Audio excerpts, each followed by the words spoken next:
So a very warm welcome, everybody, to this very important and timely webinar. I'm, for those who don't know me, Nick Rose, Executive Director and co-founder of Sustain, the Australian Food Network, a national health promotion charity and sustainable food systems organisation working to transform the Australian food system to one that prioritises human health and well-being and ecological sustainability for the long term. And it's a huge pleasure to be joined by colleagues from the United Kingdom to talk about the UK Right to Food campaign, its origins, its progress, prospects, and what lessons it might have for us here in Australia. So I'd like to begin by acknowledging the custodianship of the Wurundjeri, Woiwurrung and Bunurong elders, recognising that they and their ancestors stewarded these lands and their diverse creatures sustainably for tens of thousands of years. We respectfully acknowledge that sovereignty over these lands was never ceded, that colonisation and dispossession were acts of genocidal violence, and that the process of historical truth-telling that will and must lead to justice for First Nations peoples on the basis of a duly negotiated treaty is barely in its infancy. The path to a better food system for all Australians must begin with the acknowledgement and recovery of this history based on the principles of care, respect, healing, justice and regeneration. All right, so today's program is a really exciting one. It's a real honour and privilege for me personally and for us as an organisation to be joined by a very distinguished lineup of guests from the United Kingdom, Dr. Sharon Noonan-Gunning, Professor Barry Margetts and Ian Byrne MP. So Sharon, it is the case that Ian is joining us at 9:30, is that right? He's just said he's. I think he might be here now. I'm not sure. Oh, I'm on here now. Yeah. Oh, good. Very good. Hi. Okay, terrific. Well, welcome. Great to see you. Well, if you're ready, Ian, we'll hand over to you. You to start off. But just to explain to everybody who's watching, we'll hear from Ian. Then we'll hand over to Sharon, then Barry, and then we'll have questions. There is a question and answer function in the Zoom. Please leave your questions in there. If you are on social media, please help amplify what is being discussed and shared this evening. The Twitter, Facebook and Instagram for Sustain are there, and the hashtags right to food, food security and hunger is a political choice. And as the speakers present, I'll share their socials with you as well. So this is Ian's Twitter feed, as you can see there. So just to introduce Ian before he begins to speak. Ian was elected as MP for Liverpool West Derby on the 12th of December 2019 with nearly 78% of the vote. He currently sits on the Housing, Communities and Local Government Select Committee, which scrutinises the policy, administration and spending of the Ministry of Housing, Communities and Local Government. He also sits on the Environment, Food and Rural Affairs Select Committee, which scrutinises the Government's Department for Environment, Food and Rural Affairs. Prior to entering Parliament, Ian worked as a trade union organiser for Unite Trade Union, and he is leading the Right to Food campaign in the British Parliament, and it's a great pleasure to welcome Ian. So I understand you would like to use some slides, Ian, is that right? I'm going to give it a go, Nick. All right, okay, go for it. See if you can share your screen and take it away.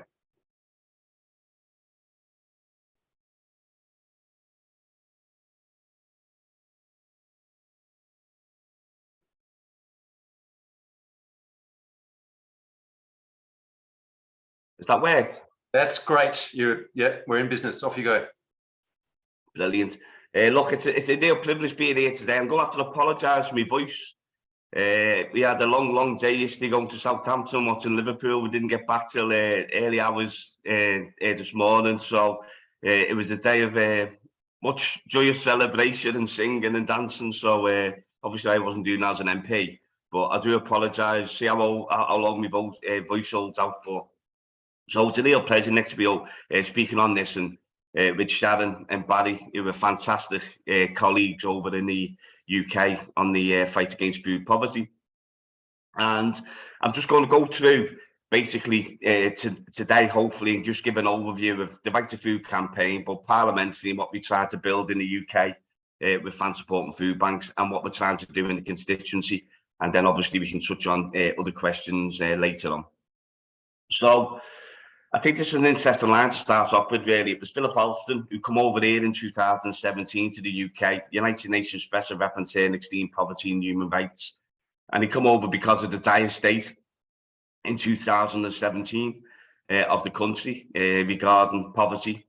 And he was treated disgracefully, if I'm honest, by the government of the day and the Prime Minister. And his findings, non-sectarian, this was from the United Nations, were basically rubbished in the right-wing media, and it never got the traction it deserved, because it could have made a huge change, certainly before COVID. So what he said was, the bottom line is that much of the glue that has held British society together since the Second World War has been deliberately removed and replaced with a harsh and uncaring ethos, pursued more as an ideological than an economic agenda.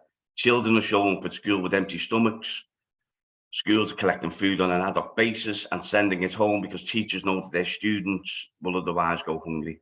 So that was Professor Philip Alston in 2017, and things have deteriorated a lot worse since then. So a little bit of background to the Right to Food campaign. So in the year 2000s, 3 years into Tony Blair's government, a food bank was opened in response to complainants of hunger down the south of England, one of the very first in the country. 2010, for the great crash, financial crash, before austerity, 71 in the UK. Since austerity, over 2,500, more than twice the number of McDonald's branches in this country, food banks. And they're the ones that are actually registered. There's so many others who are just doing stuff within the communities to keep people afloat. It is an epidemic. And if we touch on one of the main causations of why we're having this room today, is the you can see what austerity's actually done. You know, so this was Trussell Trust, who were one of the organisations in the UK that provide food relief. We actually work with them in Liverpool, and I'll touch on that later in the presentation. But you can see how George Osborne, David Cameron's austerity programme, which was a political choice, has caused absolute misery over the last 13 years. And the ramifications for that political choice will be last for generations to come. And I'm sure Sharon and Barry can touch on that. But that shows you the direct link between austerity, cuts to spending by government, and where we are now within our communities. So in Liverpool at the moment, it's actually extremely sunny, and there's a lot of happy Evertonians who avoided relegation. But on a serious note, we've got 1 in 3 in Liverpool are now in some level of food poverty. So that's just a city, 500,000, 1 in 3 in 2023 are now in some level of food poverty in the 6th richest country in the world, all through political choices. The photo there, and I actually tweeted one yesterday, that is baby milk, baby formula milk, locked away in locks because desperate parents are going to supermarkets to try and steal baby formula milk to keep the child fed. That encapsulates where we are now. I tweeted a photo yesterday where one of the major superstores in the UK, Home and Bargain, have put all the cleaning products behind like pages. So people are going in and stealing baby formula milk and washing powder. It just encapsulates where we are now. 3.7 million children, 1 in 5, have eaten less, skipped meals, gone without meals for the entire day. And in the past 12 months, we've seen huge rises in food inflation, which will go into what we're going to talk about from a right to food perspective. Cheese up 50%, 2 pints of milk up 40%, 28% eggs, white sliced bread at least 21%. And this is, staple diets for working class communities, off the scale, price rises.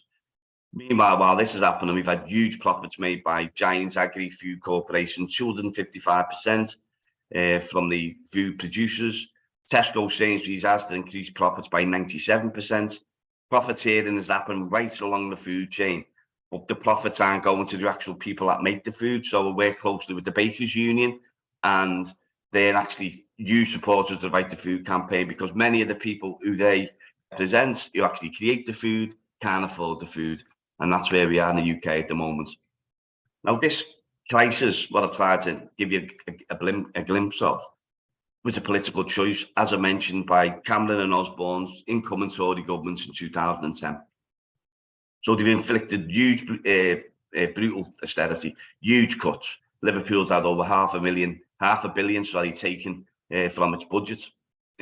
Only this week, we had children's services failing because of the cuts, and absolute unrelenting cuts to services, which have now caused children's services to fail in the city of Liverpool, which will have a huge impact on our fight to fight food poverty.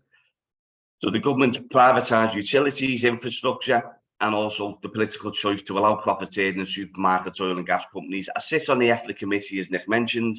We will hopefully be doing a session on the profiteering. We've got the go-ahead for that, so that hopefully can start shining a light on it from a legislation and government perspective. However, in a Westminster Law debate a couple of weeks ago, the Conservative minister just treated us with disdain when this was getting raised. Also, as I've mentioned, political choice to cut vital services, which are crucial in fighting the poverty what we see in our communities, decimated, stripped away, and also, I'm sure you've seen across in the UK at the moment, there's a wave of strikes, and the strikes are because so many public sector workers are actually utilising food banks because of the low pay. So what the government did, instead of listening and trying to work with the trade unions, they brought in legislation to outlaw strikes. So that's what we're actually facing politically. Hunger is a political choice. The time for stick and plaster surely is over. We've got thousands and thousands of food bank volunteers. We've got donors, and I'll touch on what we do in Liverpool. But it's a stick and plaster, and it shames this country that this has got to happen. So we need systemic change, so people live with the opportunity, health, happiness, and dignity. And that's why we need to legislate for the right to food. We need enforceable food rights, so the government of the day, no matter what colour they are, is accountable for addressing the cost of food, making sure nobody goes hungry, and also crucially prevented from making decisions that actually leave people being unable to put a meal on the table, which is what has happened. So, from a parliamentary point of view, as I touched on, the right to food enshrined into law is the aim of the campaign. I'm leading the right to food campaign in Parliament. I've been working with a huge range of national, local organisations, trade unions, football clubs, health workers, community campaigners, to build campaigns and build pressure through collective solidarity, put it right at the top of the political agenda. So while we've got the parliamentary elements of it, we've got the community elements of it, which is hugely important. Educating people on why we're in this position, educating people on how we get out this position is crucial. So what we did from a parliamentary point of view, and with fan supporting food banks, pre-2000, so in 2019, when I was elected, Michael Gove, who was then Secretary of State for EFRA, commissioned a food strategy, national food strategy, headed by Henry Dimbleby.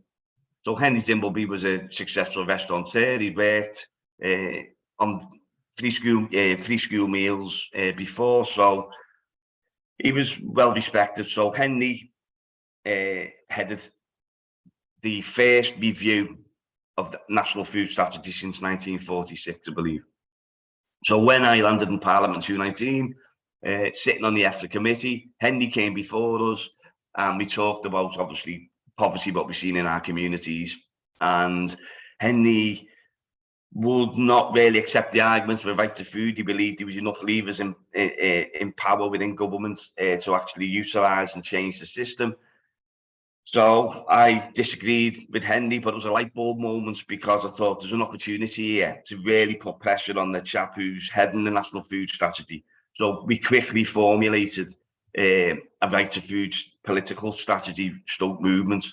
And what we wanted to do was create a submission. So Henry said to me, we'll go and create a submission on what a right to food looked like. So we done Zooms across the country during COVID, working with Baroness Shami Chakrabarti, other politicians, healthcare experts like Professor Ian Sinner from Alderley Children's Hospital in my constituency, a paediatrician who's one of the most fantastic campaigners I've ever seen against food poverty and how the damage it causes in our children. So listening to people, we formulated 5 asks. Demand 1, universal free school meals. No child should go hungry. So many of our kids are going to school hungry. It's educationally, attainment is not getting reached.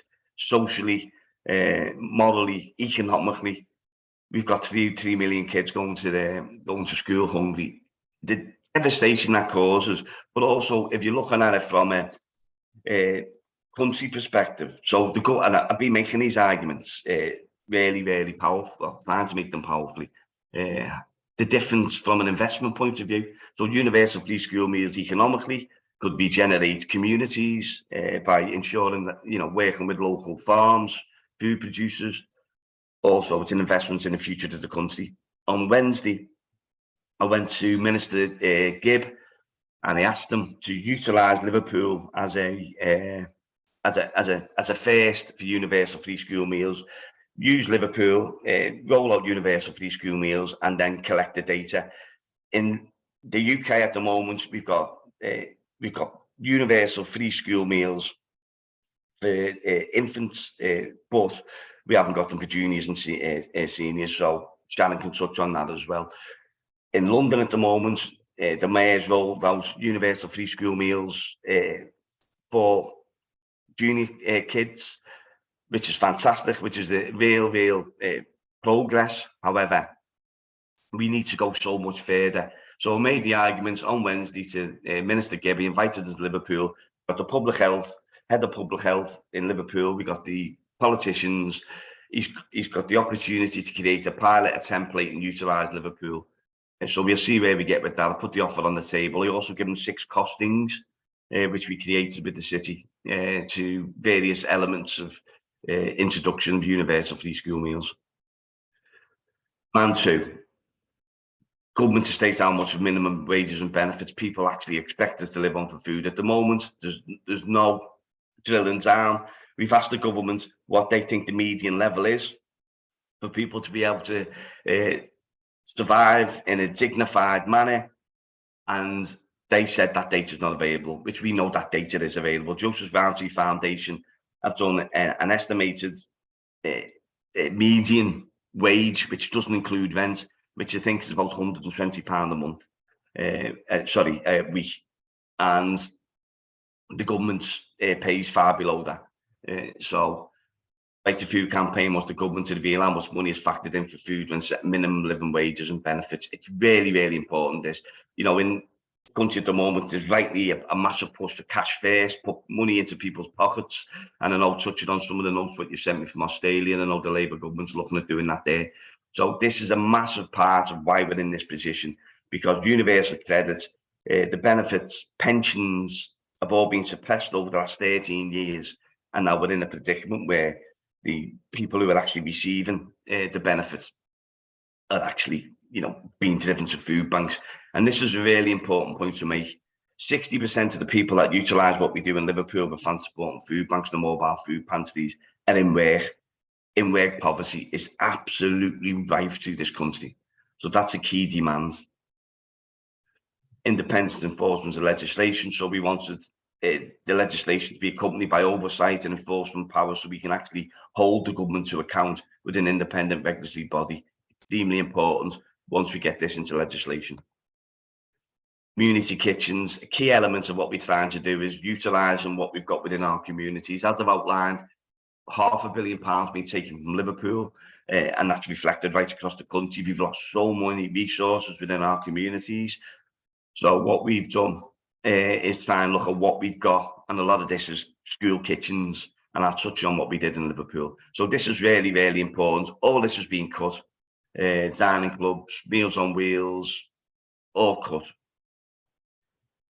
Demand 5 is ensure food security. So this is when you're taking into account setting competition. So we should be challenging the profits that are being made, planning, transport, local government and all other policies.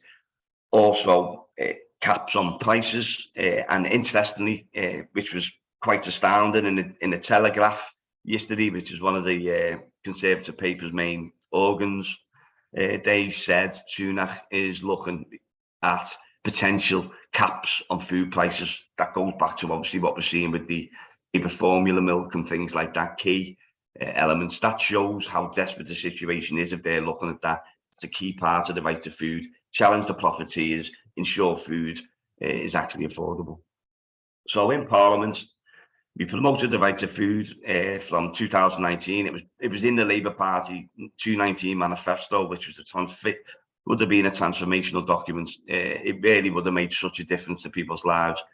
People mocked at it at the time. So many elements of that, which I stood on, would have been absolutely crucial in changing society for the better. So we wanted to keep it in the 2019 manifesto. We've had Westminster debates on the right to food, the cost of food.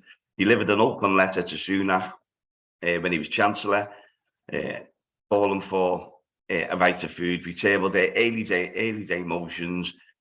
With the EFRA committee, we looked into food supply, but also looking into food security, raised it with the Prime Minister.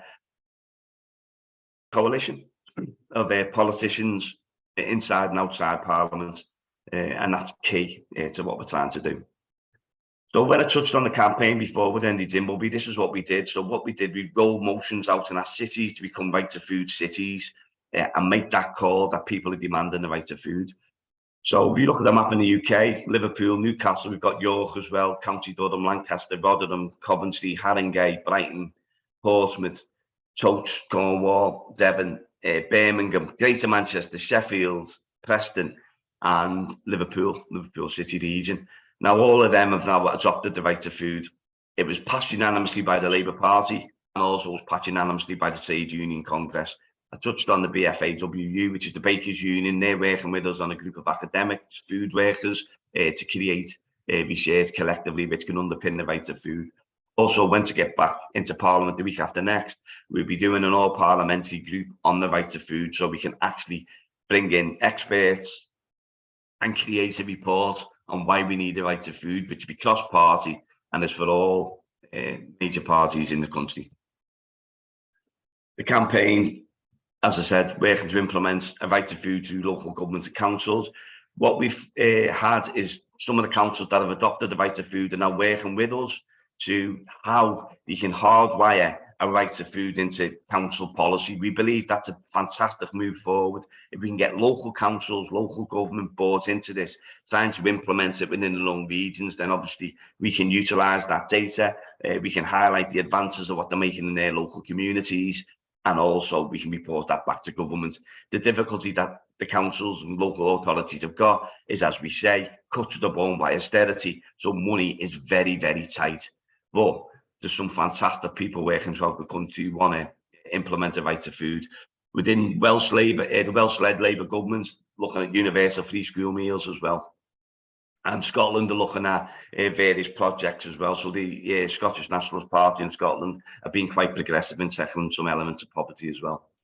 If you look at what we did here, and that's just to try and show you, highlight one of the cases, show what we did. We wanted to show how a community kitchen could look, so we could then obviously take that to the councils. So what we did, we set up within a school a restaurant. So we got the kids to book a table, bring their extended families, friends, and we got them sitting down. They had a warm meal. This was in the height of the cost of living crisis, with the energy crisis we've had in the country. People were struggling to afford to be able to put the heating on.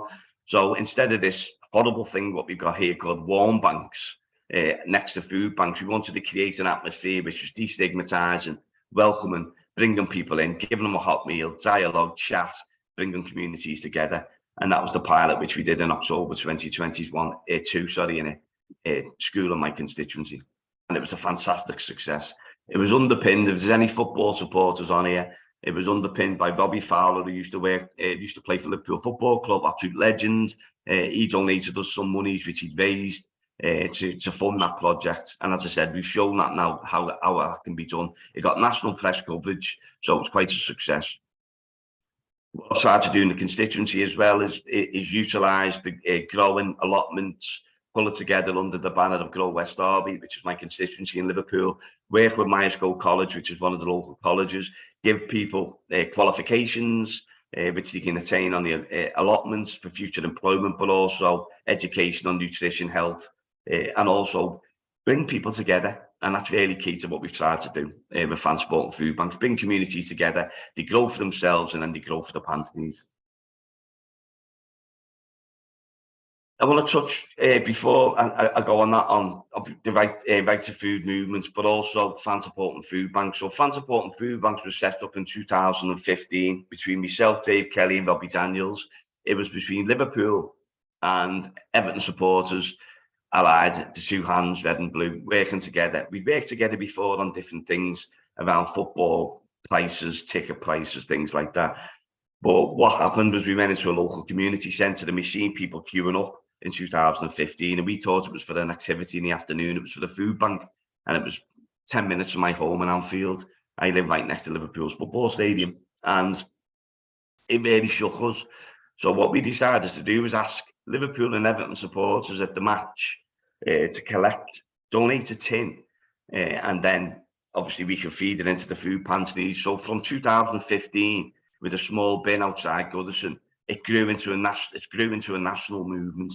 Pre-pandemic, we were collecting over 35% of all the food that went into Liverpool food banks. It was coming from the football supporters. It's now spread throughout the country. We've got Fan Support and Food Banks from the South Coast, Barry in Southampton, and we've got it into Scotland, Wales, Northern Ireland, and internationally we've got German clubs who are doing it themselves now. Hugely important. Stick and Plaster collects food, puts food directly into the pantries, what we run.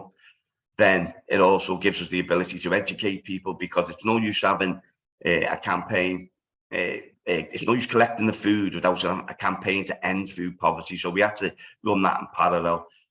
So this movement's now grown, and we'll be utilising the football supporters into the Right to Food campaign, and that's what we've done. So we've got outside pressures at football matches, football supporters, not just football, by the way. This week, rugby league club, St Helens, have come on board to Fan Sport and Food Banks. So we'll be collecting a lot of rugby league games, hopefully throughout the whole of the country imminently.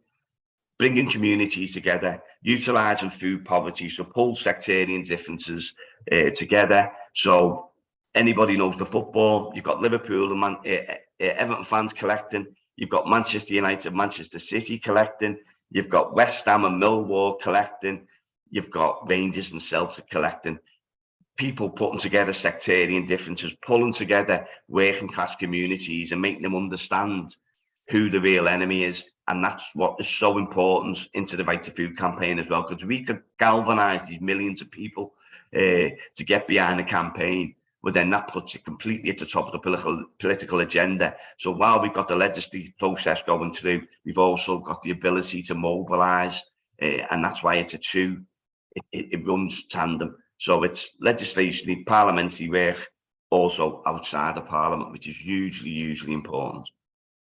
And there we've got a Right to Food march, which I'll let Sharon touch on. She organised it. It was absolutely brilliant. And there's my fellow MP, Bel Rivera Waddy, who's a great supporter. So on my website, you've got model motions, Right to Food campaign leaflet, and a set of graphics we can use. Social media, so follow myself on social media, Fan Sport and Food Banks as well. You can get ideas then what you can do in your local communities, because part of me doing this today is hopefully to peak interest in how you can do it within your own community and build that mass movement. I want to finish on this because my voice is going. I want to give the others opportunities. Overcoming poverty is not a gesture of charity, it's an act of justice. It is the protection of a fundamental human right, the right to dignity and a decent life. While poverty persists, there is no true freedom. Like slavery and apartheid, poverty is not natural, it is man-made. It can be overcome and eradicated by the actions of human beings. The great Nelson Mandela, and then words resonate strongly now as, when he said them. Hunger really is a political choice. Thanks very much for giving me this opportunity, and I'm happy to speak afterwards, and I look forward to the next few contributions. Thanks so much, Ian. That was really wonderful. And congratulations to you and everybody involved in this campaign. It really is truly inspirational what you've achieved in really a short period of time in really difficult circumstances. And I'm sure you're giving real hope and inspiration, not just to your own constituents and community members in Liverpool, but right around the country. It really is wonderful work. And those quotes you've shared there from Nelson Mandela are absolutely true. That we don't have to tolerate poverty. It's not a fact of nature. It's not natural. It's our social structures, economic structures are created by people, and they can be changed by people. So it is absolutely important that we remember all of that. So I'm going to now introduce Sharon. I'm going to try and share my screen if I'm able to. I might not be. Just let me see if I'm doing this right. Okay. All right, just want to check if I am sharing the screen. Are people seeing my screen? Sorry. Is that being, can everyone see Sharon's photo? Is that showing Sharon? No, it's not. Oh, sorry. I'm doing something wrong. Hang on a sec. Bear with me and I'll change that. Let me see. All right, try this. Is that better? Yeah, all right, very good. Thanks very much. Okay, so now, and also please, please use there is a question for Ian in the chat, but if you've got other ones, in the Q&A I should say, but if you've got other ones, please put them in there. We're going to hear from Sharon and then Barry, and then we'll turn to the questions that everybody has. So introducing Dr. Sharon Noonan-Gunning. Sharon is a policy researcher, lecturer in sociology at City University of London and in global public health nutrition at the University of Westminster, and a community organiser. Building on 20 years experience in the NHS, that's National Health Service, dietetics and food policy. In 2018, she gained a PhD from City University London for qualitative critical research in food-related obesity policy, parents and class, a critical policy analysis exploring disconnect. Prior to this, as an NHS dietitian, she specialised in child obesity and public health nutrition in ethnically diverse communities. She combines her academic, dietetic and food policy experience in Food Inequalities Rebellion, a small charity that she established in 2019 for scholars, practitioners and activists to tackle food inequalities in all its forms, including weight stigma. Prior to her dietetic career, Sharon was an organiser for 20 years for grassroots campaigns for policy changes around domestic violence, housing and justice. And just before Sharon commences, just want to thank Sharon for responding to my email quite out of the blue about 6 or 7 weeks ago when I had listened to Sharon speak on a podcast about this issue, and was so fascinated and inspired that I felt it was important to share her work and the work of this campaign with an Australian audience. And Sharon very kindly replied positively to that email, and here we are this evening. So very warm welcome to you, Sharon, and thank you very much for being with us this morning, your time, and this evening with us in Australia. Thank you, Nick. I'll share my slides now, if that's okay. Share. And then I'll go on to there. So bear with me a minute, go on to there. And then I'll go on to So I'm just trying to get my presenter slide, presenter view. There you go. Right, I'm done. Okay. So anyway, thank you so much. This is brilliant, and I think it's the whole international aspect of the right to food is critical, because the food system is nothing but international, global, and if we're going to change things, then we do need to, organise together, globally, in order to try and achieve sort of solid change. So thank you very much, Nick, and it's brilliant to be here.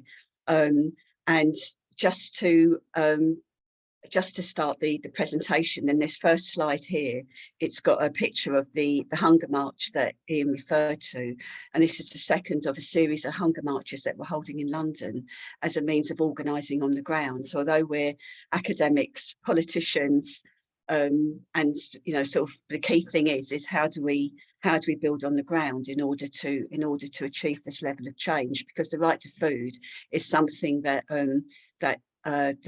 NGOs and others have campaigned on brilliantly in some ways over the last 20 years, but we still haven't got it. So what we really have to question is how we're going to get it.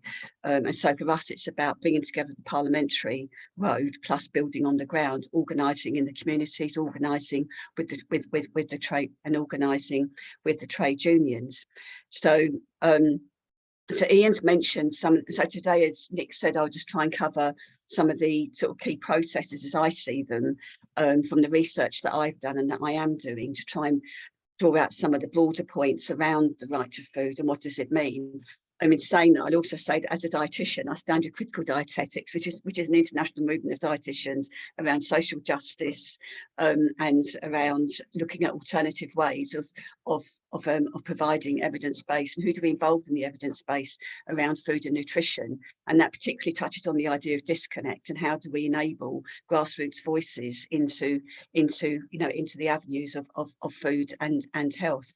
So I come from that standpoint of critical dietetics, and also from a workforce position as a dietitian and as an activist, and I'm very much involved in the work on the ground. And so particularly when Ian talks about public health cuts, then it is about what does that mean in reality to the public health nutrition system. So but just in opening my remarks, then the key point I wanted to make comes from the Resolution Foundation, which is a think tank in the UK, which basically is saying that we're now in 2 years of extreme crisis in the UK. We're now in the second year, but it's not going to end. And what we're seeing in the UK is going to carry on for 8 years, until at least 2027, 2028. And that's because of the underlying problems within the UK economy around low productivity, plus the two crises that we've been through around COVID, and now this cost of living crisis. And so there is so in terms of the poorest in society, there's going to be no immediate alleviation to the conditions which we face. And in reality, what we're going to see is that there's going to be growing inequalities, that the Gini coefficient is set to rise to its highest level, and we're seeing growing inequalities around food, nutrition and health, all of these things being central to the everyday lives of ordinary people. And the backdrop to what's going to be coming in the future, what we're living through now, but also what's going to be coming in the future is 20 years of a neoliberal government that has really failed, that its policies to put market first is failing humanity, that we started with the financial crisis in 2008, 2009, that gave way to the 2010 austerity, and more research is now showing, as Ian said, that there's a strong link between the impact of austerity policies on benefits, on food insecurity and on rising food bank use. That as Ian said, that welfare benefits are failing to cover the basic costs of real wages. We have a rise in in-work poverty, which in reality is around, if they're kept up to where wages were in 2008, then we would now, each person would need an extra £11,000 per year. And in reality, what we've got compared to 2008 is a 37% lost wages gap. And all this data that keeps coming out just totally reinforces that British workers, British communities are in absolute struggle and are finding it hard to survive. And that means that we are seeing rising destitution. For the first time for decades upon decades, we're seeing rising destitution. We're seeing illnesses associated with extreme malnutrition, like scurvy and rickets, rising again. Scurvy is only small, but it is on the rise, alongside of falling life expectancy and stalling infant mortality rates within the poorest communities. And so this means that in terms of British people's health, it's not in a good place at all. That there's really, we really have gone back decades. Ian has already shown this slide, but it just really speaks to what has happened since austerity, that we've had this massive rise in food banks, that you've got this sort of this restructuring taking place, of where you've had a charitisation of the welfare state and the marketisation of public health, and alongside of that, a massive increase in food insecurity and the emergence of the food banks. And this is, inverse to the dismantling of the welfare state, that we've seen cuts in welfare entitlements for people who are surplus to the requirement of the labour market. So if you can't work, if the system can't use your labour, therefore you become, as Martin Carraher says here in this quote, you become a leftover person, that your labour cannot be used. You're surplus to the requirements of capitalism. And alongside of this, we're having, the rise of waste food going to people in need, but also we're having a rise of stigma. And so stigma is something that, from a sociological perspective, Imogen Tyler writes about. So Imogen Tyler, she has a book called Stigma, the Machinery of Inequality. And really what she's pointing out is that stigma is not an individual experience. Stigma is, it can be experienced by the individual. It is experienced by the individual. It has appalling health and mental health and physical health consequences, but it is fundamentally a political and social process. It's a function of neoliberalism, that it needs to have that leftover food for leftover people. The leftover people, their heads are pushed down through oppression because that's the way the system operates. In order to increase profitability, there has to be inequalities is something that is rooted within not just neoliberalism but within capitalism. But what the stigma means for us is it's not just around the food insecurity, but it's around children. And so the numbers of children who are on free school meals, that you're only entitled to free school meals in the UK at the moment if your family have an income of just over £7,000. So that means that there are millions of school students who have no access to free school meals. What that gives rise to is dinner debts amongst school students. And so for the first time, you have a generation of children who are being brought up with the concept of debt, and that is pushing stigma, that is stigmatizing those young children and getting them used to living in debt from a very early age. And it's the same, and it's a structural violence that we see that keeps class fixed in place. At the same time as we're seeing this rise of stigma and we see a corporate capture of food aid as Graham Ritchie's calls it, and we also see this new concept of care washing taking place, that the corporates are using food aid as a means of care washing in order to obviously build increase their market space and to win support from governments. This quote here is from a community food worker in my own area. So she's a mum, she's on universal credit, she's a lone parent, and she has worked as a volunteer within her community for 15 years. So she has worked, like many working class women, has worked as a volunteer. She contacted Fortnum and Mason because she used to work with them when she was a teenager. But as this quote here shows, that she wrote to Fortnum and Mason, which is above in the hierarchy of high-end shops is above Harrods, and she asked them for help with you know, with running with their running costs. And here, I'll just read the end of this quote. For the charity organiser, Fortnum and Mason says, our chosen charity is the Felix Project, which each day collects tons of surplus food destined for London's rubbish dumps and ensures it goes to better use. And so Moira phoned me and said, you've got to see this email, you've got to get this email out there. And in her mind, it's about class, it's about what happens on council estates, that the leftover food gets given to what is deemed to be leftover people who do not matter. And so food that is fit for food waste is, you know, is taken from food waste and put into our communities. And what we're seeing in our communities is a variety of these quasi-market-based food enterprises. And the question that we have to ask, that when we're knowing what's taking place, we know what's happening around public health, we know what's happening around the dismantling of the welfare state, and we see this rise of charity. So it's a return to the Victorian era of food, of health being a charitable good rather than a right. So we have to ask, what is the role of corporates within this, and what do we do? And so just to give one example, in my own area, we have a lot of community fridges. So community fridges are being seen as a way of giving dignity to people, that you can just come and, you know, you give food and you can take food. But one of the biggest ones we have in London is Hubbub, that is funded by Starbucks. Starbucks is a non-union firm. And so we can see through some of these corporates that they're using care washing as a means of trying to build influence and in order to you know, for market gain. So I think when we're talking about the right to food and the food bank system, we need our eyes wide open on the role of corporates within this and the corporate capture of food banks that we need to be aware of, and what we're going to do about it. Because in the end, if we're talking about the right to food, it is about democracy.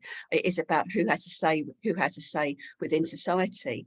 The other point I have here is just about the question of choice, which I think is a key question for, you know, for us involved in the right to food movement. What is the meaning of choice? Is there a neoliberal meaning of choice, or is there a community of meaning of choice? And so some of the work that I do is within working class communities, thinking about what you know, why do communities care, and what is the meaning of choice? And that meaning is set within the framework of a food democracy, that alongside this idea of food sovereignty, which has probably got there's more knowledge about food sovereignty. Food democracy is about how can local people have a say about the running of their local food system on their high streets and in their communities. And that's particularly in the context of the cuts in public health, where public health is being decimated in the UK. The public health services have been decimated. That 20 years ago, there was an infrastructure of community food services, of getting meals out to the elderly through Meals on Wheels, of getting meals to communities through Sure Start, through community centres. Most of those have gone now, and so it has reverted to the volunteer movement that is displacing somebody else. And so in the work that I do through the Future Public Health Nutrition Project with the universities of colleagues at Chester and Westminster, then what we look from the workforce perspective and say, what is happening within public health? And so what we're seeing is that we're seeing community nutrition services dismantled.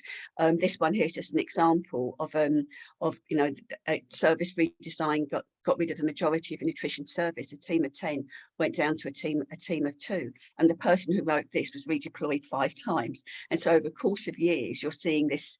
You're seeing the whole infrastructure, the public health nutrition infrastructure, being taken away and being replaced by a volunteer army. That we have a food voluntariat in the UK that is replacing paid work. And so and here I've just added in Jan Poppendike's 7 Deadly Inns, because it's all about the inequalities, the inadequacy of the food bank movement to actually provide food to people. But another one but I'd add one to that, and that is about the inadequacy of the workforce, and that we need, although people come from a good place, we need to ensure the working conditions of the people working in the workforce, and how we can align that with the right to food in order to ensure we have the real right to food going forward, that we have food being delivered by people who are being paid for the work in which they're delivering. And that's the type of thing that happens in Brazil. And so in Brazil, you have, you know, one of their food bank systems. The food banks are run by the state. The food banks are, everyone working in the food banks are paid by the state, and the food is centrally procured. And so the food is organised by the state. So it's not the 7 deadly inns of Popendijk, where there's absolute chaos within the food bank movement, where we don't know who's getting what food, it's inadequate, it's not culturally appropriate, and so on. But it's actually organised according to need. And so that's the idea of food democracy, and how can we make this happen? And one of the ways in which, one of the things that we talk about is how can we, is there anything from the Black Panther Party and others, and there might be Indigenous movements in your own, in Australia, where we can learn that we can learn from. And so just in finishing, one of the key questions that for me that ties to the right to food is about the ethic of care. Because coming in communities, when people provide food, they come from a caring position. And so my research, some of the research I'm doing now is working with right to food activists and community leaders around the idea of what is the role of community in feeding all in need. And the core things that are coming out from that is about food democracy, but you can't have food democracy unless you have local democracy. And centre to that for our communities is this collective ethic of care that some see as a class ethic of care, others just see as a collective ethic of care. The care comes from community. I won't read out these quotes because of time, but it is, but these are the people, these are the mums who fed people during COVID. These are the mums who had mental breakdowns during COVID because when the council said close down your centres, they opened their centres and they fed people in need. And they did it in absolute paranoia, in absolute fear. They had no PPE, and they did it because they knew nobody else was going to do it. And so the questions I ask is, why do you do it? And so it's a network of love, a network of understanding, a network of help to help people make their lives better. No price can be put on it. No money value can be put on community. And so that's for me, that as we go forward in this movement, the question of choice, the question of care, and how we frame that within the movement is really, you know, it's ideological, and we need also to bear that in mind, particularly if we're going to counter divisions and stigma. So I'll leave it there. I had some photos, but Ian showed you some photos, but these are just more photos of the work on the ground that we do. So thank you very much, and yeah, I hope you found that useful. Thank you. Thanks so much, Sharon. That was wonderful. There's just so much in what you said and shared there. Is really profound and inspiring and moving, you know, in so many ways, on so many levels. It's it speaks to to your engaged work, your passion, and the concepts of food democracy, I think, are really vital to bring about change in this space. And I think that's the power and the potential perhaps of the campaign of the very embedded local grassroots work, as you've described it, working with communities through that collective ethic of care and those networks of love that you mentioned, with the mass movement that Ian talked about, and building that momentum for, real political and structural change. Both are needed. Just going now to finally introduce Barry. And I just want to make sure that everyone's seeing my screen. Yes, I think they are. So I just want to introduce Barry, who's a late addition to this panel, but a wonderful one. And again, this is thanks to Sharon, who reached out to Barry, just in the last few days, and Barry kindly agreed to be available for this event. So Barry, Professor Margetts, was raised in Perth, also my hometown, and received a Bachelor of Science in Anatomy and Human Biology from the University of Western Australia in 1975, and a Master of Science in Nutrition from the University of London in 1978. Completed his PhD in, and forgive me, Barry, if this is not exactly correct, but I believe it's nutritional epidemiology at UWA in 1985, and pursued a very distinguished career in that field with over 250 publications. He became the first president of the World Public Health Nutrition Association on its establishment in 2008, and also founded the International Journal Public Health Nutrition in 1998 and was editor-in-chief until 2007.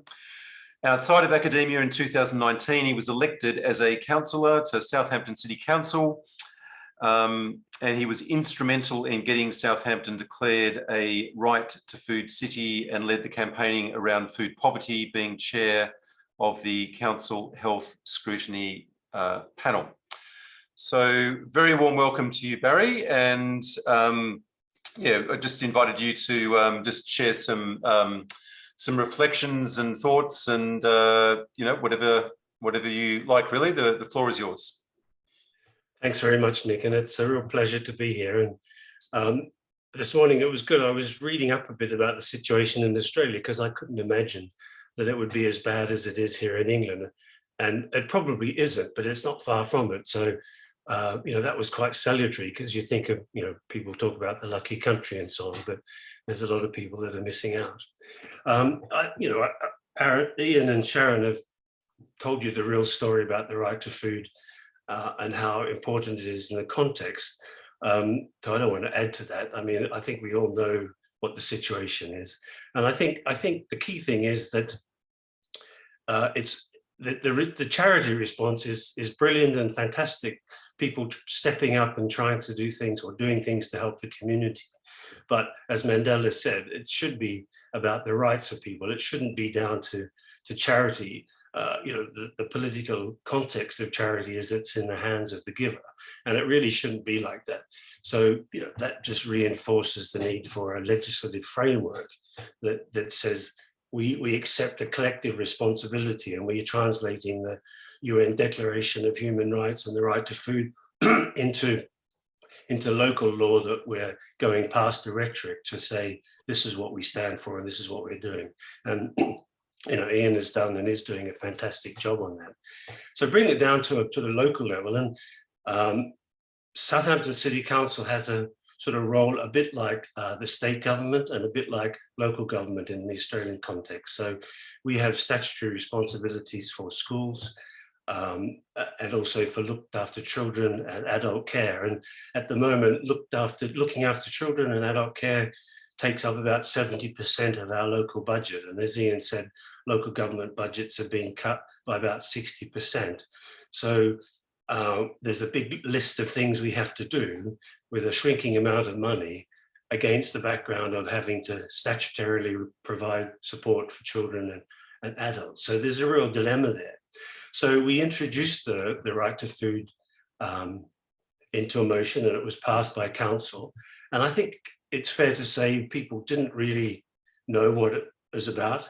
They thought it was about free school meals, but one of the questions from the opposition was, well, what the hell is this? So, you know, it was great to have Ian's 5 key points there, because I think, although, and how important universal free school meals are, unless you've got the underpinning political support and support about building into the economy and wages and acknowledging poverty, it always is going to be sort of a bit separate from the reality of why we have to have this. You know, if people were properly paid, if there was proper benefits that were linked to, as Ian articulated, what it costs. You know, Michael Marmot, one of the world leading epidemiologists, has said that if you were to live on universal credit and try to have a healthy diet, it'd take up 70% of your income. So it's just not, you know, it's not sustainable. So it's really important to have a political context in which to say, we absolutely should have universal free school meals, and there's lots of benefits, economic, social, you know, of having that.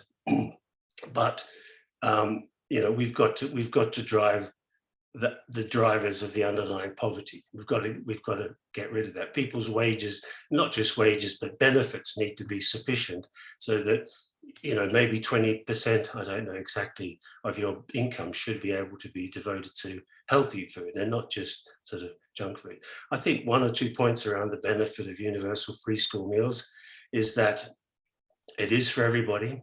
At the present time in the UK, you have a very complex system to go through. The money comes from the federal government, national government, but it gets administered at school level.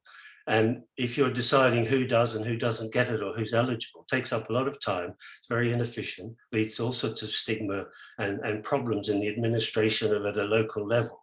So just on a practical level, it's much simpler and actually economically more beneficial long term to have universal free school meals.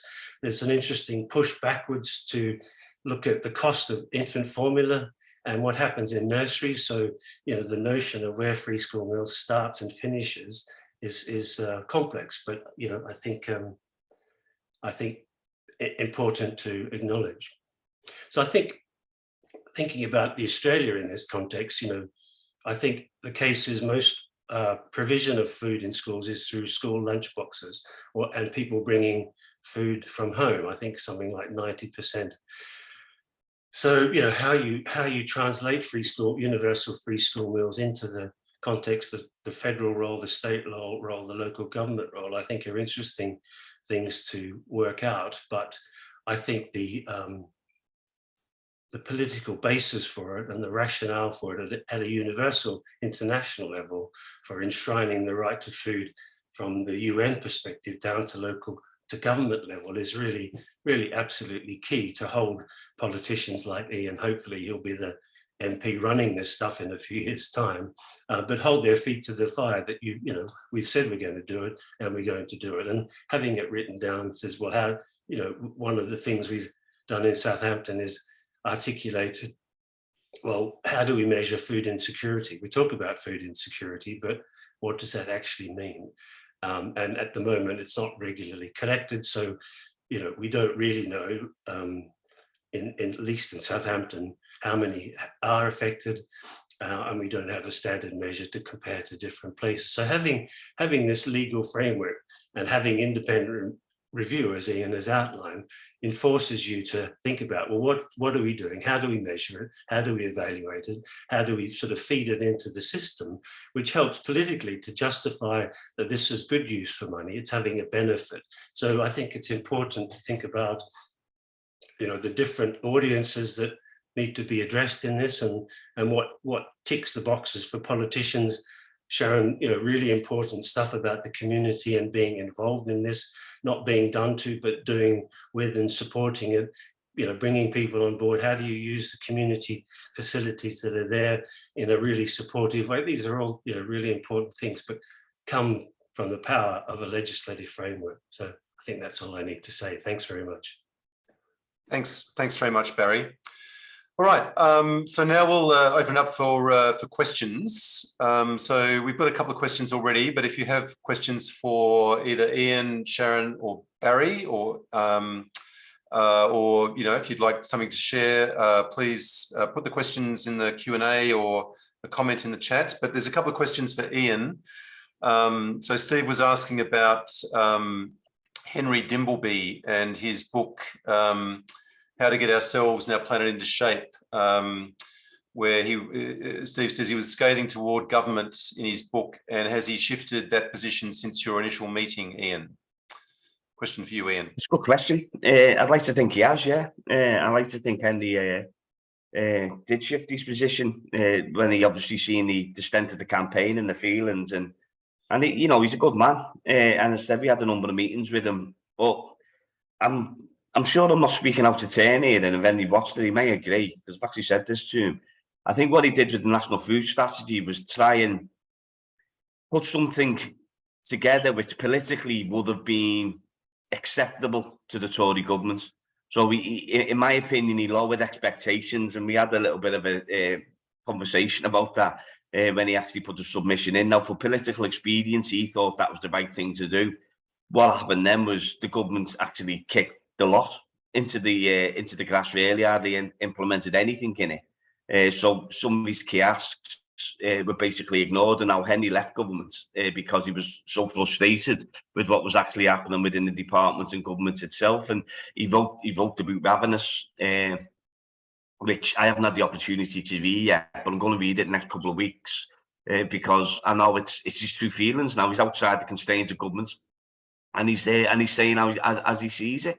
And he'll be a force for driving change. So I'd like to think Henry's, you know, certainly on right to food, you know, he's changed since he's seen, as I say, the power of the campaign. So I hope that answers the question. All right, thanks very much, Ian. And then there's another one here from Rebecca. Rebecca says, Ian, amazing, thank you for your leadership from Australia. It can be a little hard to follow UK policy and government roles and responsibilities. Can you clarify if or how your campaign and work link in with Scotland's working group on poverty from 2016 and the subsequent actions that Scotland has taken to offer cash-first responses to food insecurity and a pledge to end food banking? And I might just add on to that, the passage of the Scottish Good Food Nation Act, which I believe they legislated last year. So, yeah, any comments about the interplay between Scotland and the Scottish Parliament and their jurisdiction, their laws with the Right to Food campaign? Yeah, it's a really good question, actually. And you know, we were working with Rhoda Grant, who was the MSP, who was pushing for the right to food to be included in the Good Food Nation bill. Unfortunately, she never got it over the line. It wasn't accepted by the coalition of the SNP and the Greens, which was surprising. So it never made it in. But I know they're still fighting for that. And obviously, we've got elections coming up next year. So that's a key focus for us all, really, regarding manifestos and how we can put the right to food at the top of the political agenda.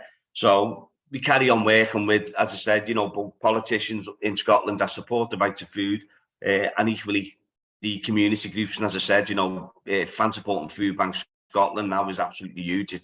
It's in nearly in every club. They're collecting food, they're educating the communities on why we need the right to food. So we're really building that pressure in Scotland now, because obviously if you get Rangers and Celtic on board, we've got Dundee United, we've got lots of the big clubs, big fan bases, politically really important. Certainly during elections, which are going to be tight. So you're going to utilise that sort of power from the community perspective. So that's what we're doing in Scotland. We'll have, I think, got a Zoom there next week with all the groups about how we start focusing now on the manifesto offerings of all major parties. Terrific. Well, I was just going to follow up on that, and you know, the process and the timelines for preparing the manifesto. I imagine there would be discussions within Labor about this being a manifesto pledge. Where's that up to? Has it started yet, or? So there's National Policy Forum, which is making the elements of the manifesto. As I touched on within the presentation, it was actually adopted by a Labour Party conference at the body that's supposed to dictate policy. So it's there, it's been adopted. We've got these Communications Workers Union are putting in an amendment to include the right to food in one of the policies that we're going through. So it's a case of keeping the pressure up. You know, at the moment, I've had no commitments from the Labour Party government's ministers about it being included like it was in 2017, 2019. We haven't had that commitment yet, but hopefully, as I said, you know, both parliamentary pressure within Parliament, but also outside pressure, you know, the group what we're formulating can make sure it's at the top of the political agenda, because it will be, you know, as we get into the next couple of months. I touched on the food inflation before. Food inflation is not going down, it's rising in this country. It's crucifying communities.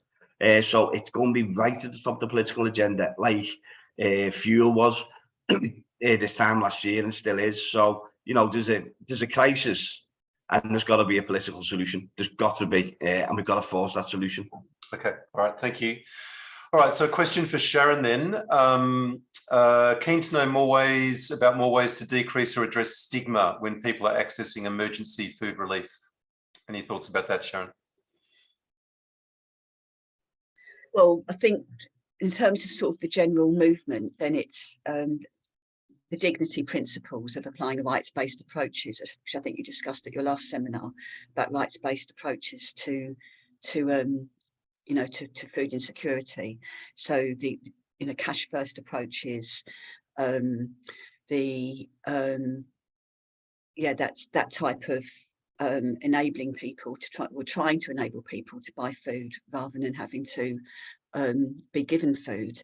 But the problem is that in an economy where there's, in a lot of areas, councils are robbing Peter to pay Paul in order to deliver cash first. And so they're cutting back from one budget to give to another to enable people to have food. And so it's not really it's not always a straightforward answer. In the research that we're doing in our own area, because as well as doing the academic research, then we're doing grassroots research through Right to Food in my own area. And the purpose of that is to collect data in order to lobby the council. So it's to use it as a means to try and get the council to see what changes are needed. And one of those is sort of one of the phrases that one of our key food bank organisers talks about is the need to raise heads. And so at the moment, heads are down, and heads are down through stigma. Heads are down because they're pushed down. We're pushed down. We're kept in place. I don't have to go to a food bank, but I know if you have to go to a food bank, then it's not only a question of, what happens at a food bank. It's the even if you try dignity approaches, which can include cash first, can include wraparound. So, for example, previous to previous 10 years ago, we had many more of the public services that offered job seeking advice and so on. Now, a lot of those services are giving us wraparound services within the food banks. Some of our food banks are, you have free food banks, and you have those given by who are given with vouchers, so they're referred. And so the referral system itself is very stigmatizing. You're only allowed 3, because you're labelling someone. The minute you give someone a voucher, it's a label. You're only allowed 3. In one place I went to get a 4th, you have to engage with the wraparound services, which means you have to so in effect you're getting local volunteer food bank workers policing others. They're policing, they're governing food bank users, and so they're actually increasing stigma by pushing people down, by pushing heads down further, when really they're trying to help. And so it's quite messy. And so, but we need to collect, we need to do work amongst food bank users themselves to identify what is the problem and to identify what is the solution, and to say, what does the right to food mean to them? And so in my own area, when we get asked, what does the right to food mean to me? I say to our local politicians, well, I know what it means to me, but the people it matters to are the people on the ground, the food bank users. And so when we organise our marches, we organise our hunger marches as a means to try and visit the food banks in order to try and lift heads, to say that hunger is a political choice. It's not your fault. So I don't know, I've probably said a few things there, but the answer isn't just in the dignity principles. It's more than that. You have to go beyond the dignity principles to really unravel how the food banks are being used to keep people in place. So even where you have dignity principles in operation, food banks can still be very oppressive, and so we need to dig deeper in order to organise the food bank users. Great. Get people on marches. Yeah, that's a fantastic answer. Thanks very much. I think Barry and Ian both want to add something to that. Barry? Yeah, could I just add, in Southampton, we set up a food pantry or a food club similar to the one that was established in Liverpool. And that's based on a cooperative model where everybody that's in the group is part of a member and has a say in how it's run. And we do charge people a little bit, and we say, well, go and shop across what we've got available. And so you're not just given a bag of stuff and told to go away. We have it laid out, so we've got a good selection of fruit and vegetables. We've got sanitary and cleaning products, which when you ask people, they're expensive and they don't often get. And then we have cereals and other things. So I think, and that, being involved, being controlling of it, having some choice where you go around and pick stuff. And then we have, people will bring, if they've got an allotment, will bring along some spares, some tomatoes and things. So it is more helping it. And it's not like the food banks where you have to be referred. You can only go in the UK 5 times. People can go as often as they like. We collect some information just really to help ensure our membership base is there. And it's much more, I think it's more empowering and supportive, and out of that, people have helped each other with how to fill out forms and, make sure that the benefits that are there, they're getting, stuff like that. So I think it can be a good, powerful tool if it's run in the right way. Absolutely. Ian, you were going to add something. Yeah, just a quick one, really. Just Barry touched on it, and what we've done in Liverpool, fans supporting food banks, and Sharon makes some great points as well. But we fed 100,000 people in Liverpool last year. So we run 6 mobile food pantries, and what we started to do is create like a market style setting. And as Barry said, you know, this is very much a class thing. So when people are actually utilising the food banks, they're beaten. And when they come out, the heads are down, the beaten place.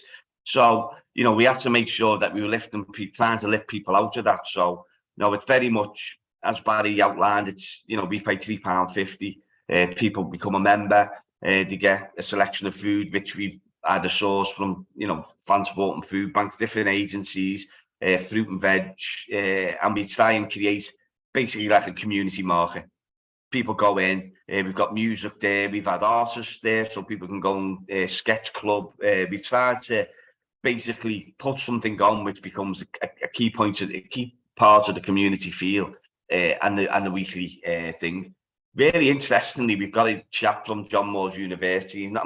He's been collating data across the 6 pantries we run across the city, and he's been working diligently.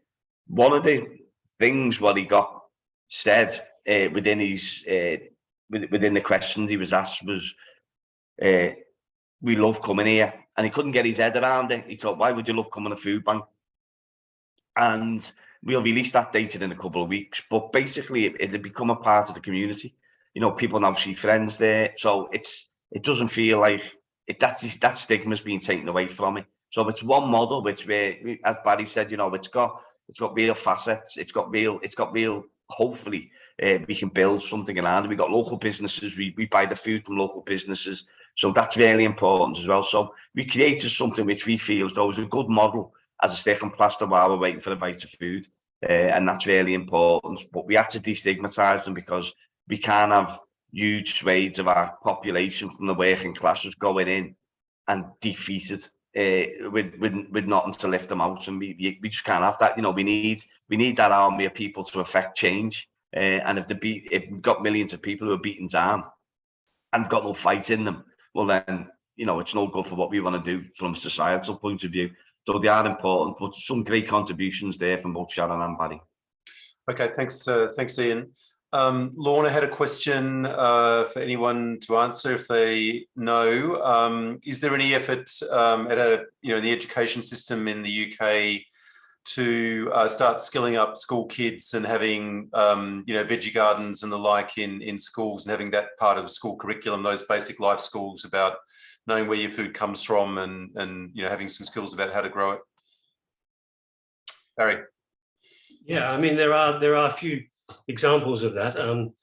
I guess I'm a bit biased because my wife's a teacher and a head teacher, and they developed the whole school curriculum around food and used it to cover geography and all of that sort of stuff. And they grew vegetables, and children could see where a carrot came from, and help them link. But I think the challenge with that is expecting teachers and schools to take on stuff above and beyond what they're doing already, which is already their jobs are already challenging. But I think with imagination and commitment from the governors and the head teacher, I think food can be a really good model to bring in all sorts of threads together, from social justice and the whatever it's called now, PP, whatever it used to be.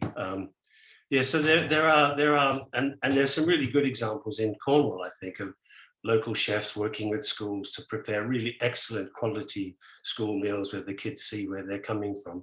But I think linking back to free school meals for all, it will be an issue around the training of staff to cook the food, the provision of food to cook the food, where it comes from, and ensuring the right standards. We need nutrition standards, and I don't think they were there, but they were taken back as voluntaries. And I think, that's important to give guidance and make sure that what's being provided in schools is healthy and nutritious. Thanks, Barry. Ian's got his hand, and also Sharon. Go ahead, Ian. We're actually considering whether that should be the 6th tenet of a right to food, which is food education. I think it's worth having that sort of discussion on it, because at the moment there's a report came out last week in the UK, and it was basically about the lack of funding to schools now to teach, to educate about nutrition, diet, preparing food. Again, that's being cut from the budgets, and I think Scotland's actually ensured that all ingredients are provided from the state for education. So I think in England, I think it's something where we need to really have a real think about ensuring that sort of element of schooling's resourced. So you haven't got, at the moment, kids have got to bring their own ingredients in, is my understanding, and they've got to pay for them. So obviously, cost of living crisis, you know, people can't put a meal on the table, never mind buy ingredients for the kids to go to school. So again, you know, it's another ask for the Labour Party to put in their manifesto. It's something that there's politicians, we were talking about it last week, who were looking at this and saying, you know, we've got to ensure, we've got a massive crisis in this country of obesity for so many different reasons. But I think nutritional knowledge in schools should be a key part of that as well. So that'll be a conversation that's going over on this side. But at the moment, I think it's under-resourced, and it's something which is being cut out of the curriculum. Thanks, Ian. Sharon, did you want to add something to that? I saw you had your hand up. Yeah, just a brief point, just on the who controls our school kitchens, because in terms of education, I mean, I used to do a lot in schools. We all used to do a lot in schools in the UK, to go in and work with children, and that's all changed. Partly it's down to resources, as Barry and Ian has said, and the time that teachers have to involve others within sort of school education. But I think going forward, the key question is you know, how do we? It's very different in every school. We've got a privatised education system with academies, and it's and we also have and one of the early ways that they got into schools, privatisation into schools, is through the school kitchens. And so going back to 1999, then you've had the privatisation of school kitchens. So multinational companies have contracts to our school kitchens. So one of my areas, Compass Foods, has had control of the school kitchen for 25 years now. When they have control, when they have the contract, we cannot use those kitchens. So although you can have kitchen, you know, local government will say, yes, you can, but the reality is, no, you can't. So in terms of educating children, in terms of even making food education part of a community, so if I think in Australia, you have sort of community, you have schools as community hubs. And so I think, you know, you have a sort of a model there, but we can't follow that because we have no control of how to cook food in our schools. And so ideally what you want is to give children space to cook in a school, and you can't do that if you can't use your school kitchens. And so we need control of our school kitchens. And so that's for me, that's a key question, and that ties to food democracy and saying to local communities, we need food education, we need all of these things, but we need our school kitchens in order that we can all do it together, parents and children learning together around food in our communities. Great, thank you. Thanks very much. So this is a political question that Ian probably is in a good position to answer. Steve is asking, are there any Tories engaged in the Right to Food campaign, supporting your early day motion or any other parts of the campaign? Steve says, what we've heard today has been very strongly framed around class lines, which I would expect would alienate politicians on the right side of politics. Good question. I've had numbers of Zooms with prominent Conservative MPs around right to food, universal free school meals, and you try and obviously you broach the subject which hopefully in a manner which will pique their interest. So we talk about investments in local communities from a local economy point of view, but also investments in the future of the country as well. So there's people who were looking at it at the Universal Free School Meals event last week in Parliament. There was a number of politicians from all across the political divide, both Conservative, Liberal, Democrats, Labour. So there is an interest there. It's just obviously regarding their manifesto commitments next year. It's again it's about putting it before them. So when I met Minister Gibb last week, who's the schools minister for the UK, he said he wasn't ideologically opposed to universal free school meals. So it's getting before them and having them arguments and having them conversations, and we'll carry on doing that. So you know, at the moment, they're going to have to do something. You know, in the Sunday Telegraph report, and that Rishi Sunak's haven't talked about food caps. Who'd have thought? And that's what they've got to do, you know, and so they're going to have to do something. Hopefully we can give them, the idea always around the right to food was put something before them, which they could say, well, there's something there that's, you know, being tested, it's there, You know, and I think it's just worth saying this as well, that, you know, we have signed up to an international agreement on a right to food. It's just never been put into legislation within the UK, and I'm not sure if Australia's signed up to the ICEF. We have, yeah, we SGR. have, yeah, we have. We're Yeah, well, yeah. and you know, to put that into the political context, I sat down with one of the ministers who's responsible for food security allegedly last year, and she said, "Well, we've already got a right to food." I said, "Well, bloody implement it." I said, "We've got 4 million, we've got 10 million people who were using food banks." I said, "Implement it if you've got it." So it's there, it's been signed, but it's never ever been politically, you know, it's never been actioned. So yeah, usually be the same boat as us. Then if you sign that, it's out over in Australia with the incoming Labour government, so you win them arguments there as well. That's right.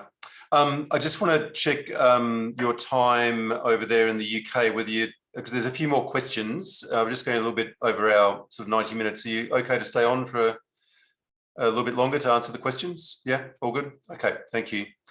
All right, so there's a couple of questions here from Monica asking about the food pantry, the rent for the food pantry that was being talked about, I think, by Barry. And also Monica asks, is there benefit in having systems that invite an exchange for people receiving food aid? Some idea of reciprocity. Those are two questions from Monica. I'm happy to be Brian, it's fine. Yeah, I mean, we run three days a week, and all of the centres provide their space for us for nothing. They're, you know, it's part of the support and their commitment. So one is a dance studio, one is a community brewery, and one is a working man's club. So we don't pay for that. If we did, I mean, our food club has sustaining members that pay in some money to help run the thing. But if we had to, I mean, we have tried to get the council to provide some community space for us to do that, and we've been singularly unsuccessful to persuade a Labour council to do that. I mean, can I just jump in on one point that while Ian was talking? I mean, when people are coming to our food club now, they're not selecting some foods because they can't afford to have the electric or gas on to cook it. And that just sort of reflects how deep and hard the cost of living crisis has been. Even when they're getting food for virtually nothing, you know, they haven't got the resources, or are afraid of getting into debt, or the meter's going to run out. So I'll let Sharon answer the next part of that question, if I may. Yes, thanks, Barry. So the next part was about reciprocity, was it? Yes, reciprocity. Yeah, some kind of exchange. Yeah. Exchange is in, oh, like a time bank. You give. Well, possibly. Yeah. I'm not. Yeah. I think there's a problem for me. There's a problem there because in terms of dignity, the first thing you've got to do is enable people to buy food. So you need living wages, living incomes, and then you need the principles of what Barry and Ian were saying around projects that are absolutely do not give out any stigma. Food clubs or food pantries that are part of the community, that they come from community, and so they're not imposed on community and therefore imposing someone else's wishes and wants. And reciprocity, and it's, for me, you have an example is that you have food bank workers who sometimes have been food bank users, and they want to work in the food banks, they want to give back, and so in some ways that can be reciprocity. But because food bank workers aren't paid, then there's no regulation of volunteers within the food bank system. Everyone's coming from a good place, but there's no standards, there's no national agreements on what does it mean to be a volunteer. And so at the level of the food bank, then you can have different attitudes and prejudices coming in, even toward people who are food bank users, and so other people who might be volunteers. You can say it's messy. I can't use any other words in saying, it's complex, it's messy, and for food bank users to give back, who decides what they give back? And even where they do give back, as in that example I gave, it's not always fully accepted. They can be treated as different even within the food bank system itself by other volunteers, because the volunteers aren't paid, it's not regulated, there's no standards, and there's a lot of division even within food bank workers. You know, they're all there together, but they're not. But food bank workers aren't always happy. They're not always a happy workforce. There's a lot of social division. So the system needs to change. People need to be paid. It needs to be regulated. So I'm not really sure about it, you know, who can give. You know, what do you do in exchange? Yeah, sure. Okay. So slightly different question, Sharon, while you're there, is from Alex. We would like to hear a little bit more about what we might learn from the Black Panther Party. You mentioned the Black Panther Party. Well, it's kind of, in some ways, it's what Ian and Barry are talking about. It's how do we work on the ground, and how do we, you know, we're not deliberately going out to educate people about the right to food. I mean, fan supporting food banks is, you know, is aiming toward football supporters. If we went to football grounds and said, sign up for the right to food, you know, football supporters aren't going to say, oh yeah, we're going to do that, fly the flag. I mean, one of the images I had was at West Ham, where they're flying the flag for the right to food. But you can only get that through having the conversation. And so, and that was the type of work that the Panthers did, that they would organise through food. I mean, when the Panthers were, it was Edgar Hoover, he made a comment that he was never worried about he wasn't worried about the Panthers having guns. He was more worried about their food system, because they had a massive, they were more worried about their survival program, their breakfast program. Their breakfast program got taken over by Nixon. They set up short, healthy start. So once Nixon got into power, the first thing they did was break up the Panthers' breakfast programs. And so, but the attitude of the Panthers was to do what Ian does, and that's first and foremost, you feed people in need. You have to do the food drives. They used to organise boycotts of local shops, of people, you know, walking up and down outside of them with placards. If local shops, if local businesses refused to give food. And so it was about reaching out to local businesses, to whoever supping of the devil, but with a very long spoon, in order to get the food that you need to feed people in need. And they set up the structures to feed people. And then through feeding people, they also organised people about their rights to vote, about their, you know, and, you know, all sorts of different ideas that came from, you know, about police repression, about racism.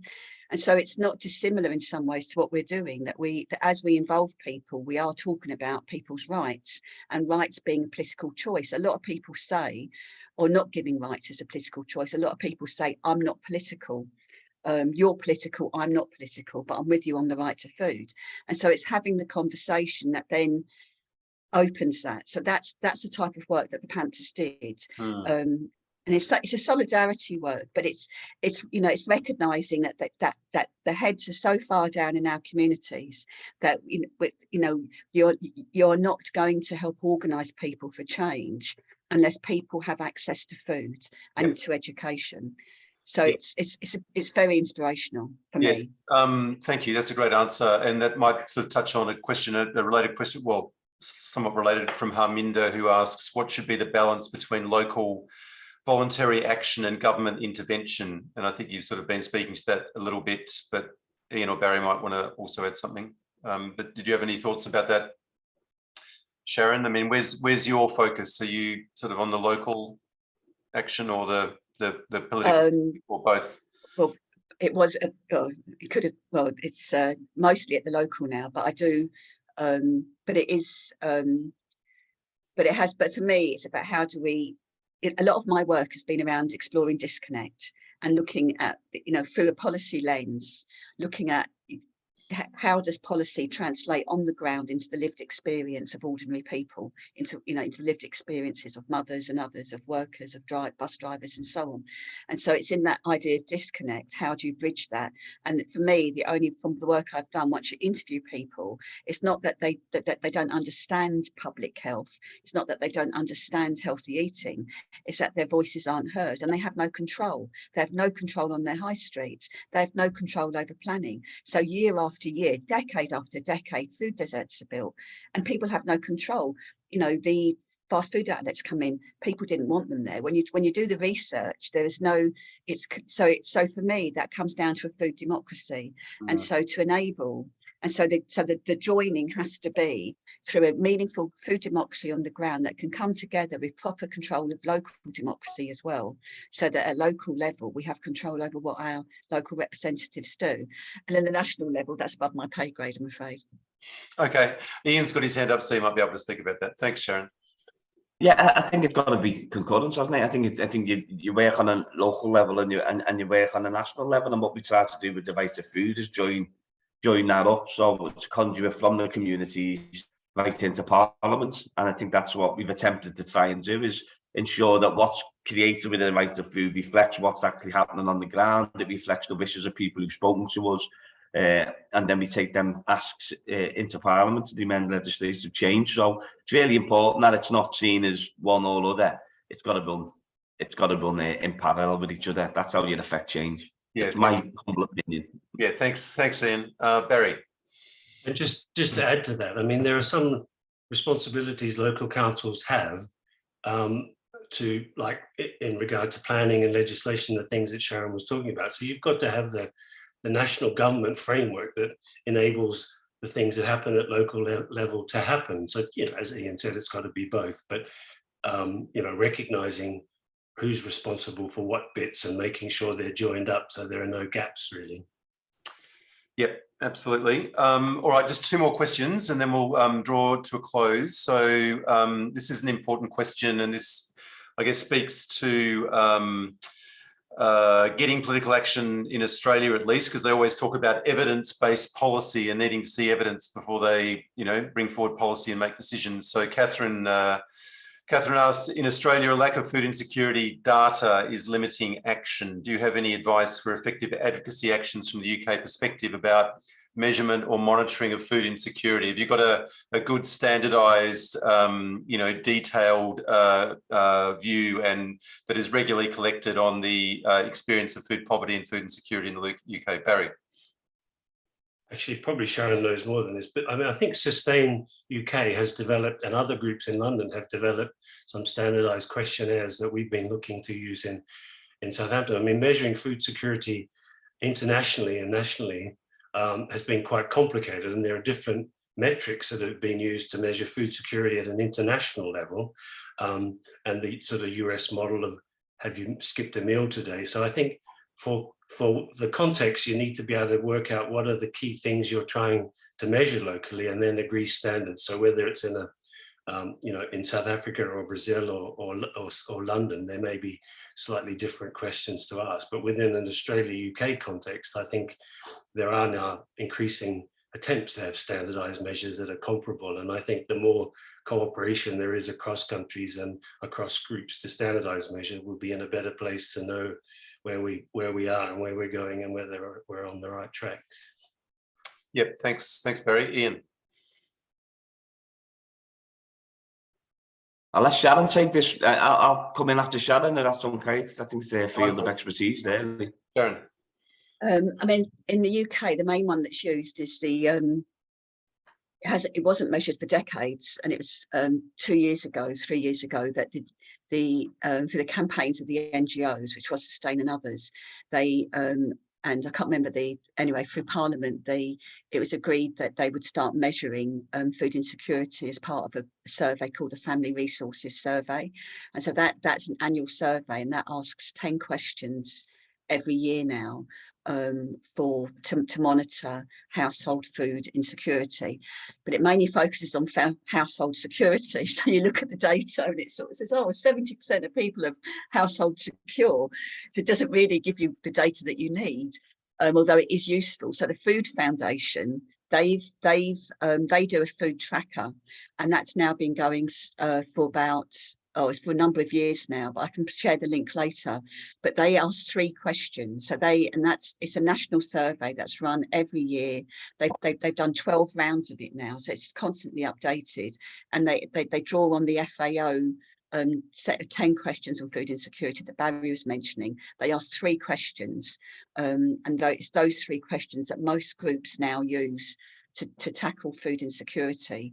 So at a local government level, it's the Food Foundation set of 3 questions that is mostly used. And in my own area, because there isn't once you to go broader than that, you never. There's so few nutrition workers and so few community development workers. Nobody actually knows what's happening in community, and so we're trying to get right to food activists monitoring using those 3 questions, monitoring food insecurity in their own community. And we're not doing that as unpaid public health workers, but we're going to use that data in order to lobby the council to show them where the gaps are. So yeah, so it's 3 questions from the Food Foundation. Great, thanks. Yeah. Thanks very much, Sharon. Yeah, I'll find it now. I think it's hugely important that politicians are held to account, and we see with this government, obviously the lack of really true data to analyse the scale of the problem deliberate.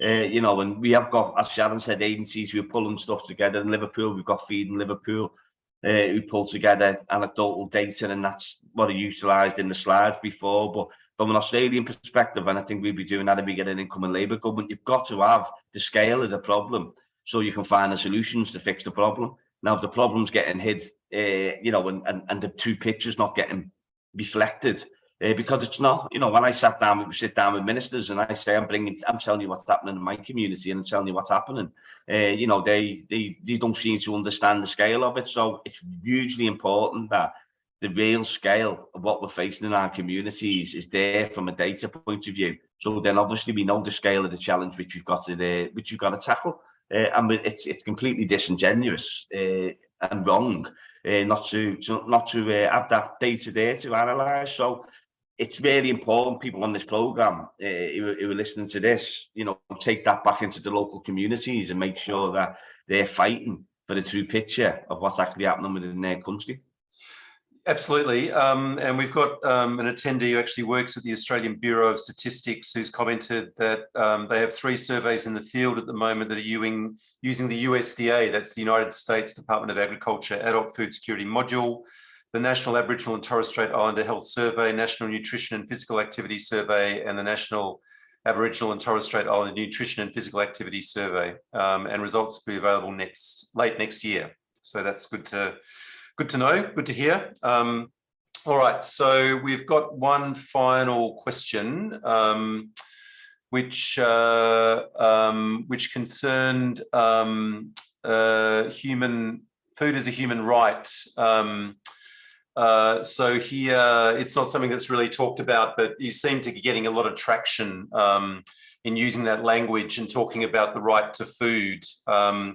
So yeah, the question is, how have you won hearts and minds along the way, or, you know, has it attracted the attention of the media, or the, you know, and the framing of that language? How's that happened? That's a good question. And I think what we've just tried to do is keep it really simple. Hunger is a political choice, because it is, you know, and I think you've got to make sure that people don't feel as though, as Sharon touched on before, you know, that it's false. You know, it's a failure of the system, you know, the economic system that we live in, and government decisions. And I think that's really, really important. So, you know, we've been using hunger as a political choice. We've been using it in Parliament an awful lot, and obviously other MPs are taking that on board. And I think that sort of like pushes, clarifies politicians and clarified minds, and also, as I said, the general population. I think that's really, really important.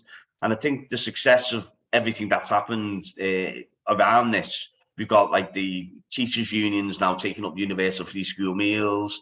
You know, it's on the agenda, and I think that a poll last week, 72% of people in the UK wanted universal free school meals. So, you know, we've got to now win that narrative about benefits. You know, unfortunately, the demonisation of people who will actually use of, I'm sure it is. You know, that demonisation of people still carries on today, and we thought during COVID would be an opportunity to reset that, but it hasn't. It hasn't come forth, and they're still getting the same stuff, you know, spewed out, and I think that's really, really important that now we start having them grown-up conversations around needs, and not from a political expediency point of view where you think you can demonise elements of the population for votes. So for me, it's about obviously making sure that that's front and centre, and that's really important, and that's a key part of the right to food as well. Just a matter of interest, Ian, has there been any engagement with the media, with ITV or BBC, any investigative journalists, anyone sort of telling this story, engaging with the fan supporting food banks? Has it got into that sort of level of?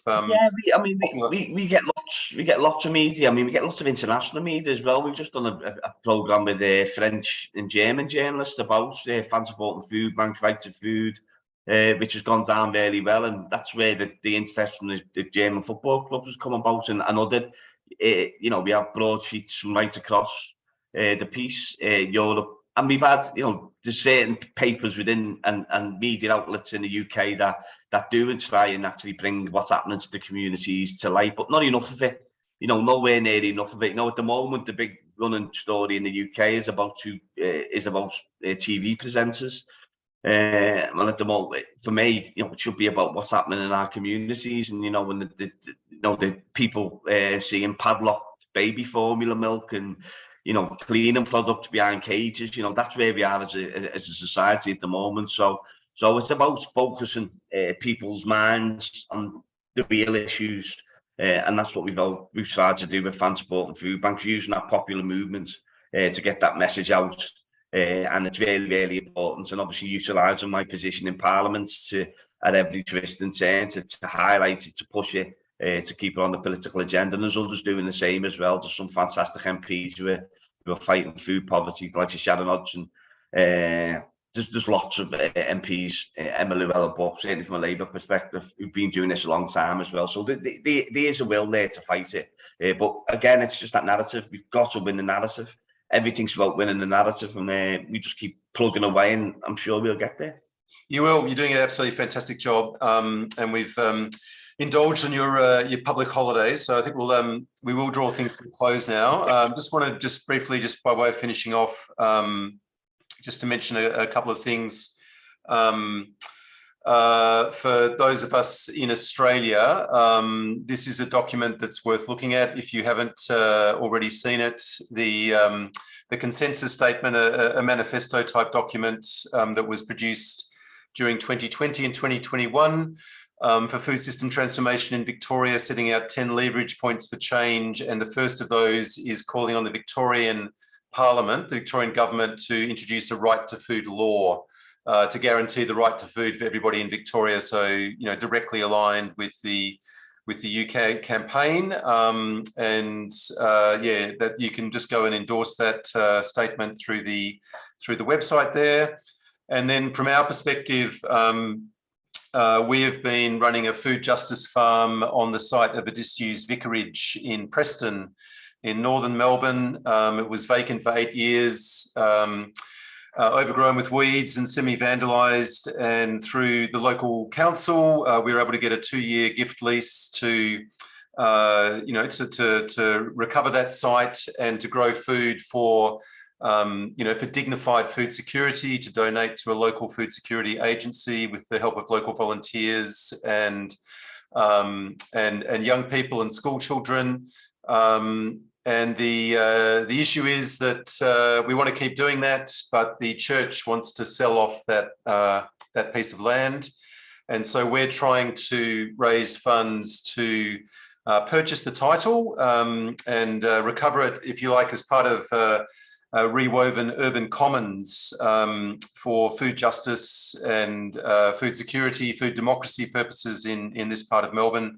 So we'll be launching tomorrow a campaign through our website, oakhillfarm.org.au. So I invite you to consider supporting that and sharing with your networks and colleagues. So just on that, I just want to conclude just by extending a huge thank you to Sharon, Ian and Barry for your time this morning, your generosity, everything that you've shared with us. It's been enormously inspiring and hugely informative, and I hope this is the beginning of future conversations and connections, and sharing. We definitely share the same agenda and the same objective here, and we'd very much like to keep in contact and work with you and support your campaign going forward. All right. Thank you, Nick, and everyone. It's brilliant. Thank you. Thank you. All right. Thanks, everyone.